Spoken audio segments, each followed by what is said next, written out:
I never intended to revisit the old family homestead, but life has a strange way of circling back.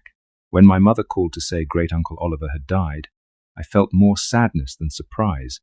He'd been in poor health for years, living alone on that sprawling forested property, and although I'd never been close to him, a tiny knot of nostalgia unspooled in my stomach.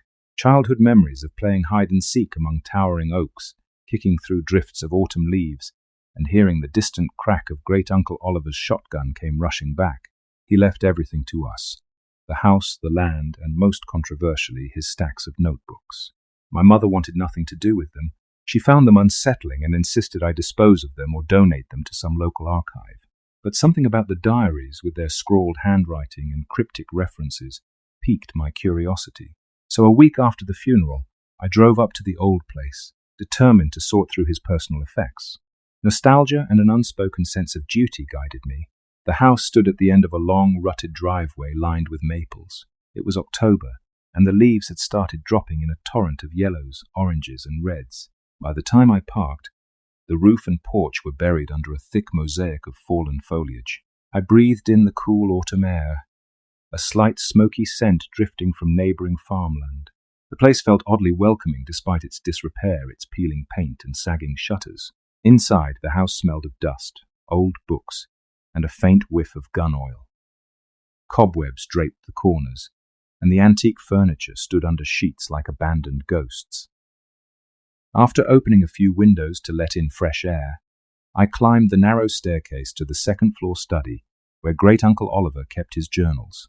The study was a time capsule. Shelves packed with worn books on hunting, local wildlife, cryptids, and obscure folklore. A large wooden desk bristled with pens, bullets, and old photographs, and atop the desk stood a neat row of notebooks, some so tattered they looked on the verge of disintegration. Each spine bore a date in white ink. I flipped through them, initially seeing mundane entries: hunting logs, notes on deer migration, local weather patterns. But toward the later years, his scribbles grew frantic.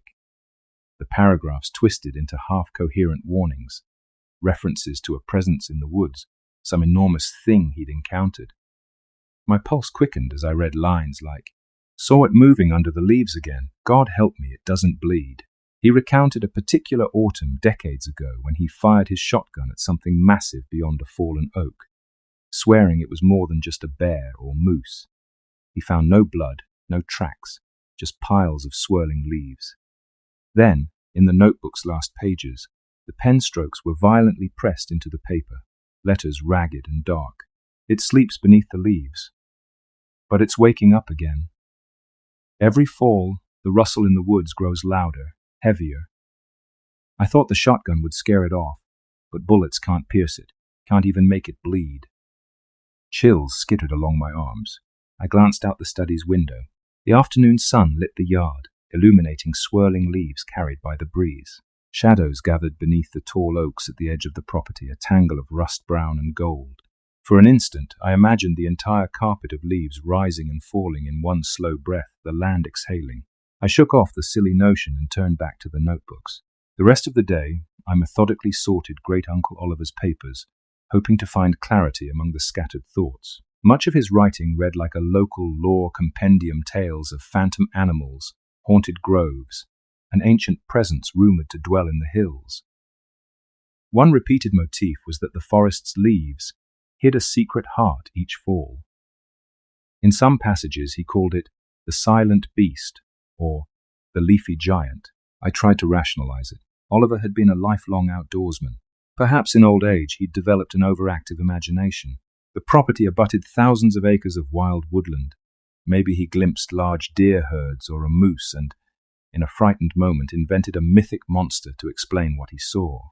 The older notebooks were calmer after all, just sightings of bears and wolves, small scuffles with poachers. The mania about something not bleeding only appeared in the last decade or so, but one particular note unsettled me. If you see it, it's already half awake. I tried burying it under a deeper blanket of leaves, raking them over the place where it sank back into the earth. But every year the leaves shift like a heartbeat. It was scrawled on the back page of a 1990s notebook in shaky handwriting.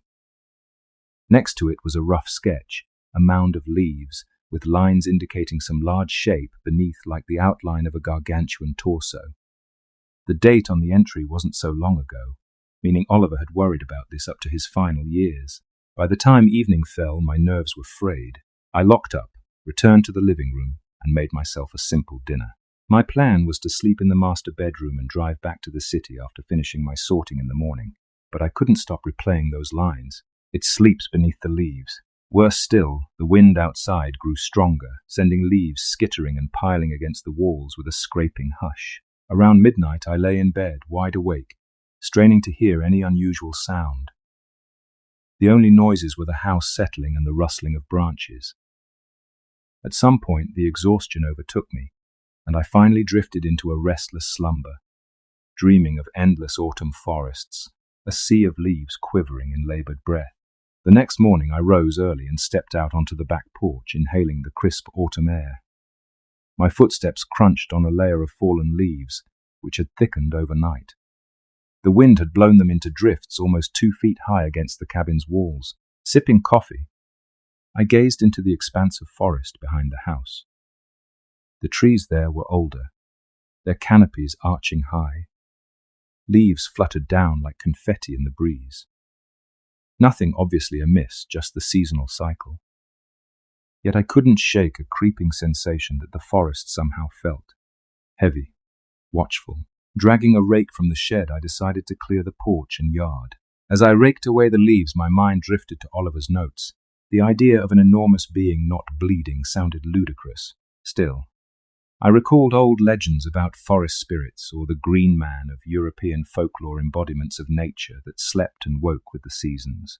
Could my great-uncle have fixated on such a myth? While raking near the edge of the yard, I stumbled on something solid beneath the mound of leaves. Curious, I cleared them away, expecting a rock or a tree stump. Instead, I found a patch of ground that felt different underfoot.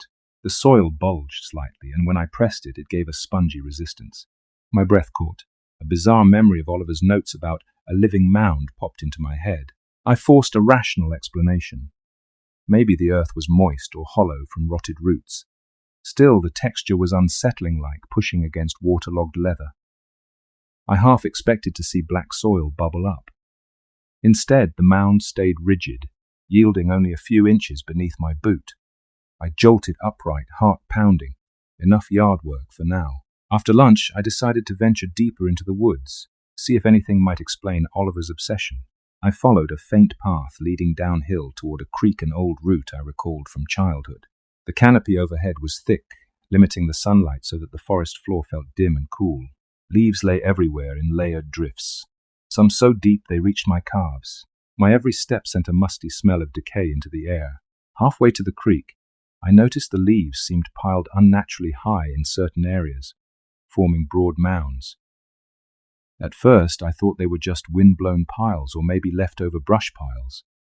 But these mounds were strangely consistent, almost symmetrical. With a rising sense of unease, I stepped around them, trying not to think of Oliver's sketches. Then I heard a rustling in the distance like a large animal stirring. My pulse quickened. Could be deer, I told myself, or maybe a bear rummaging for a last meal before hibernation. I paused, listening. The sound recurred, slow and dragging, almost labored. Then it stopped. I stood there, leaves swirling around my ankles, waiting for it to resume. Silence. I pressed on.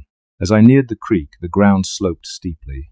Leaves cascaded down in thick layers, partially obscuring the water's edge. When I finally reached the bottom, I saw an upended rowboat half buried in debris, maybe something Oliver had once used. Broken branches pinned it in place. I pulled them aside and found deep gouges in the wood, as if from massive claws. My stomach flipped. A bear could do that, presumably. But these marks were odd. 5 or 6 parallel lines, each nearly an inch deep. I ran my fingers over them, feeling the splinters. A hush fell over the forest.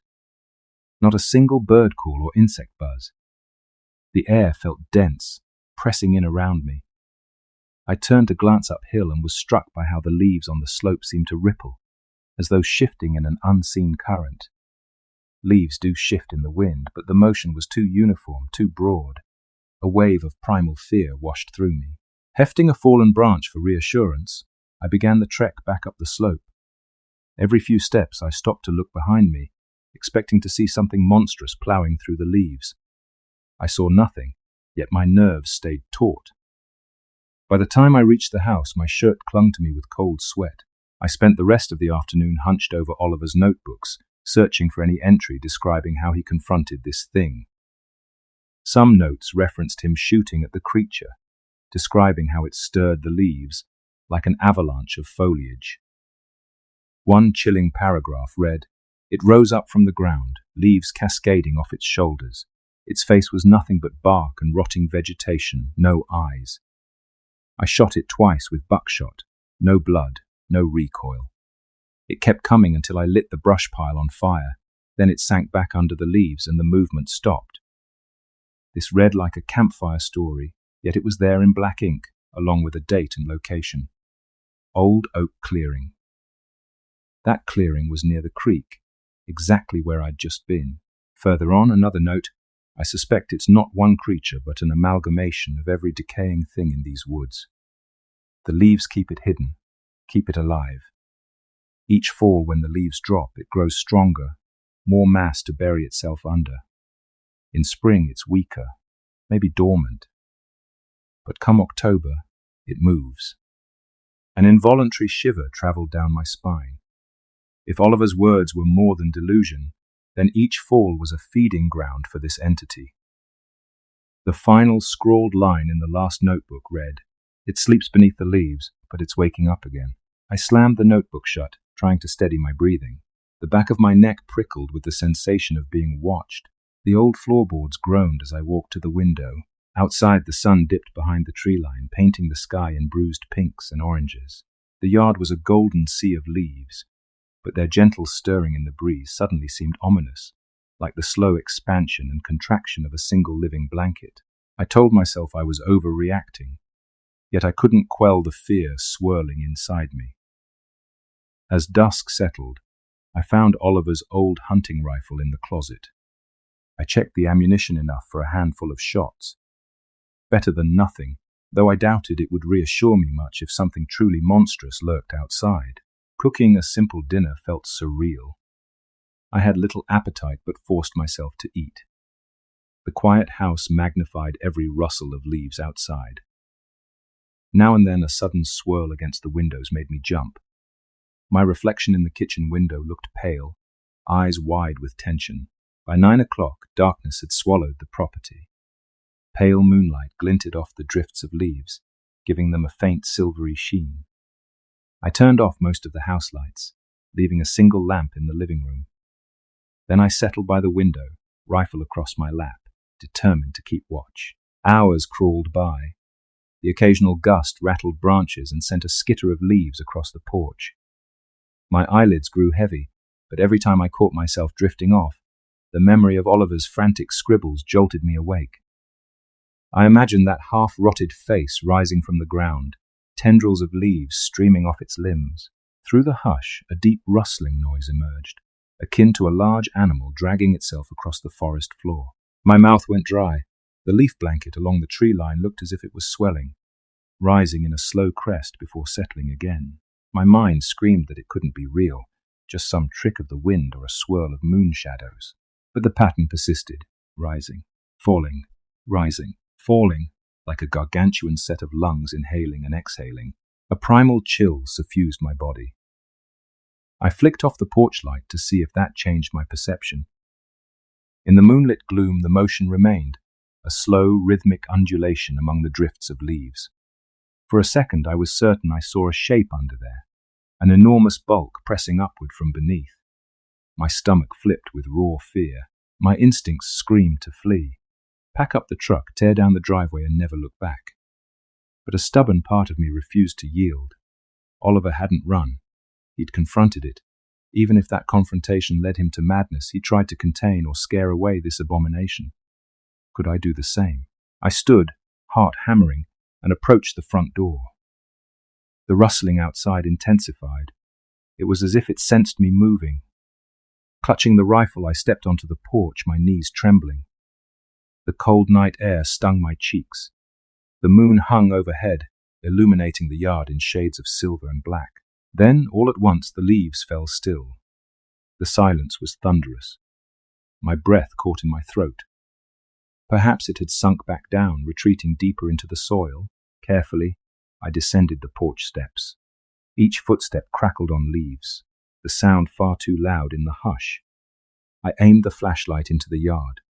Nothing but a rolling sea of foliage.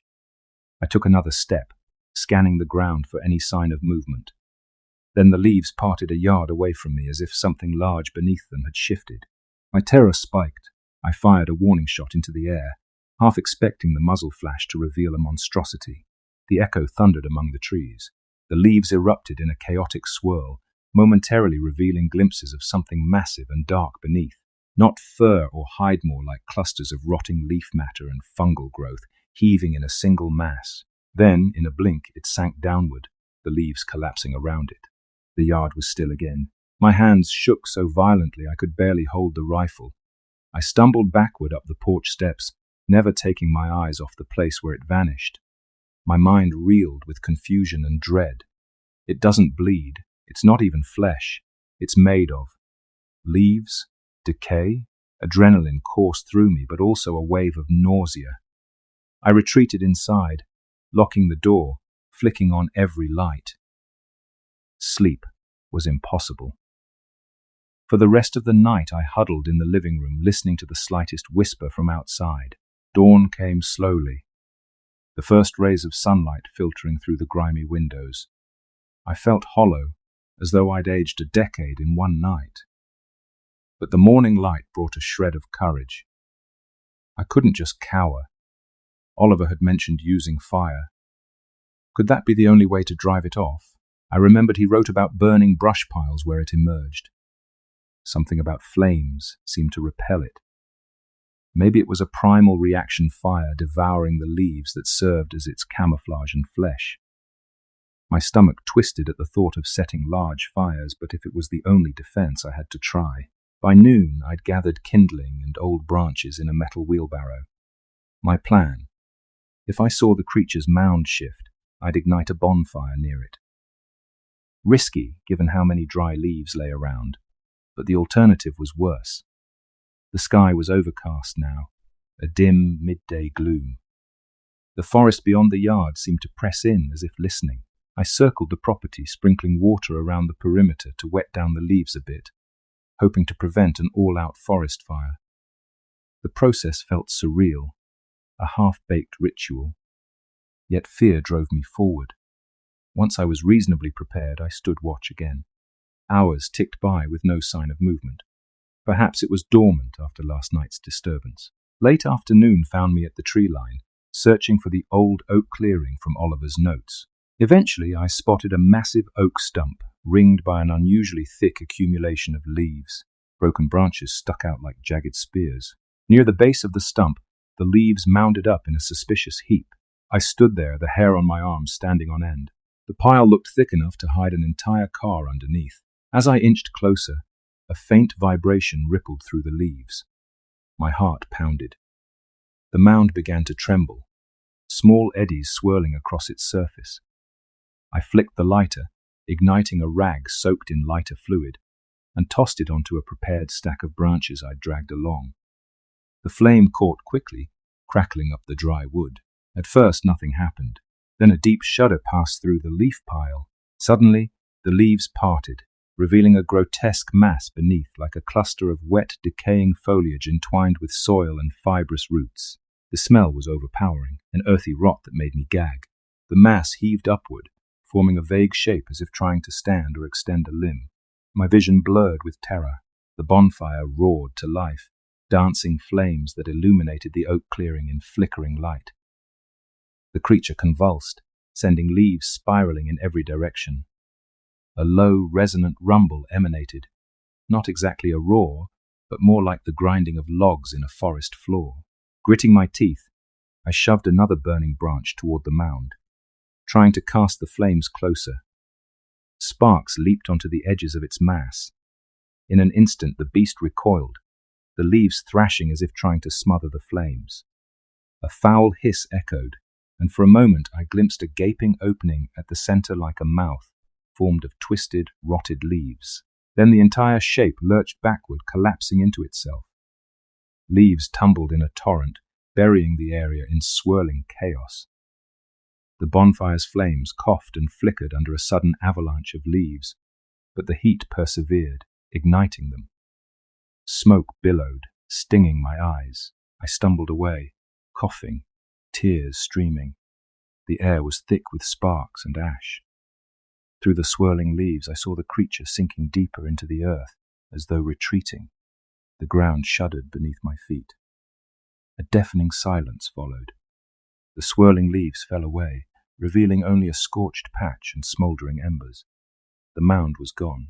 I collapsed to my knees, still clutching a smouldering branch. My entire body shook with the realization of what I'd just witnessed, some ancient, rotting entity forced back by flame. But was it truly gone, or merely wounded? Night came on faster than I expected, and I retreated to the house, trembling with exhaustion. The place felt no safer, but at least I had walls around me. That night, I dozed fitfully, half expecting to see the windows fill with swirling leaves. But aside from a normal breeze drifting across the yard, no monstrous movement stirred. Maybe the conflagration had driven it deeper underground. In the morning, I ventured out to survey the damage. The oak clearing bore blackened earth where the bonfire had burned. Leaves were scattered in chaotic drifts, though they no longer formed suspicious mounds. I pressed a boot against the soil, finding it cool and firm. No spongy give. Strangely, the forest felt lighter, as if a subtle pressure had lifted. Birds flitted among the branches, chirping. I saw a pair of squirrels scamper over a stump. For the first time since arriving, the place seemed alive in a normal sense, not overshadowed by some hidden dread. Back at the house, I packed my belongings. My rational mind demanded I leave, never to return. Part of me knew that if the creature survived, it might surface again next autumn. But another part of me felt compelled to stay longer, to ensure the threat was gone for good. Ultimately, caution won. I loaded the truck. Before I drove off, I paused one last time with Great-Uncle Oliver's final notebook in hand. Flipping to the last page, I scrawled my own final entry under his. I saw it. I fought it with fire. It retreated. If it remains beneath the leaves, let future generations remember. It does not bleed. It only sleeps, waiting for the next fall. Burn the leaves if it rises again. I placed the notebook on his desk, took a long look at the property, then closed the door behind me. Months passed. I moved on with my life, returning to the city, working my day job, trying to forget the horror I'd witnessed. But as summer waned into early fall, I found myself unable to sleep. My dreams were filled with swirling leaves and a gargantuan presence breathing beneath them. Finally, in late September, I received a call from a local caretaker who'd been hired by my mother to watch the property in my absence. He sounded uneasy. "There's something strange in those woods," he said. "The leaves piled up real thick, and sometimes at dawn I swear they move on their own." My stomach twisted. He asked if he should burn them. I hesitated, recalling the destructive power of that fire. Did we risk a forest fire each year, or was that the only solution?